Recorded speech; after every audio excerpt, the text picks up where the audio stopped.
Hi hello నమస్తే welcome to my channel. By channel కొత్తగా చూస్తున్నట్టయితే ముందుగా సబ్స్క్రైబ్ చేసుకోండి. అలాగే నేను చెప్పే వీడియోస్ మాత్రం అందరికీ షేర్ చేయండి బై. అయితే రోజు మన టాపిక్ వచ్చేసి మన హరిహర వీరమల్లు సినిమా గురించి బై. నిజానికి సినిమా వచ్చేసి ఈ నెల 24వ తారీఖున అయితే రిలీజ్ అవుతుంది విషయం మనందరికీ తెలిసిన విషయమే భయ్య.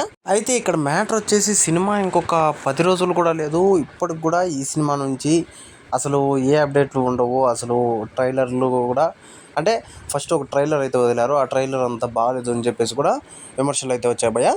ఇంకోటి వచ్చేసి ఈ సినిమా నుంచి రిలీజ్ ట్రైలర్ అని చెప్పేసి మళ్ళీ 3 రోజుల ముందు వదులుతారని చెప్పేసి కూడా మనందరికీ తెలిసిన విషయమే భయ్య. ఇప్పటికీ ఆ ట్రైలర్ వస్తే ఇంకెలా ఉంటుంది, ఆ విజువల్స్ ఎలా ఉంటాయి అని చెప్పేసి కంపేర్ చేద్దామని చెప్పేసి చాలామంది అయితే ఉన్నారు భయ్య. అంతేకాకుండా పాపం పవన్ కళ్యాణ్ గారి ఫ్యాన్స్ అయితే చాలా ఆతృతగా ఉన్నారు భయ్య ఈ సినిమా కోసం. ఎందుకంటే చాలా రోజుల తర్వాత వస్తున్న సినిమా కాబట్టి చాలా ఆతృతగా ఉన్నారని చెప్పొచ్చు. అలాగే మన పవన్ కళ్యాణ్ గారు డిప్యూటీ సీఎం అయిన తర్వాత మొదటి సినిమా అని చెప్పొచ్చు భయ్య ఈ సినిమా అయితే.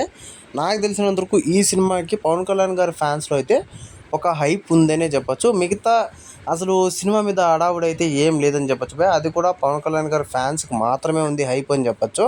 మిగతా ఎవరికి లేదని చెప్పొచ్చు భయ్య ఈ సినిమా మీద హైప్. ఇలాంటి సిచ్యువేషన్లో అసలు హరిహర వీరమల్లు టీం నుంచి ఏదైనా అప్డేట్లు వచ్చి అంటే సినిమా మీద ప్రమోషన్ చేసేదో లేకుంటే వాళ్ళు ప్రమోట్ చేసేదో ఏదో ఒకటి చేస్తే బాగుంటుందని చెప్పేసి చాలామంది అయితే అనుకుంటున్నారు భయ్య.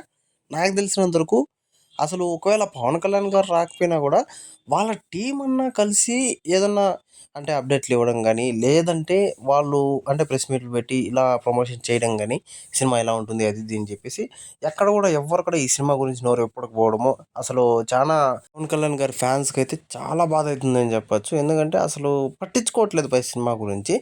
అయితే ఈ విషయం గురించి మీరేమనుకున్నారు కింద కామెంట్లో తెలియజేయండి. మర్చిపోకుండా తప్పకుండా దయచేసి